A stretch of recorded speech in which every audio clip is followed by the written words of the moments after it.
Ama Diyos sa langit, nagpapasalamat ako sa iyo sa pamamagitan ng iyong biyaya.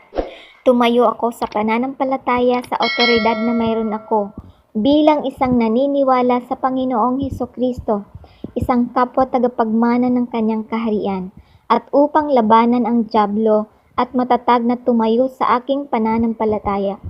Sa pangalan ng Panginoong Hesukristo, tinatali ko ang bawat masasamang espiritu, lalo na ang mga espiritu ng religion, espiritu ng kahirapan, espiritu ng takot, espiritu ng mapaghimagsik ng salita ng Diyos, ng Panginoong Hesukristo.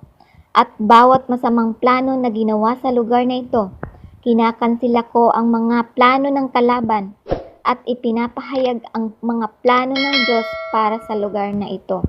Ama, salamat sa iyo na iyong kalooban ay magagawa sa lugar na ito, tulad ng ginagawa sa langit. Takpan ako at protektado ako ng dugo ng Panginoong Hesukristo. Nagpapasalamat at nagpupuri ako sa iyo sa pangalan ni Hesukristo. Nagdarasal ako. Amen.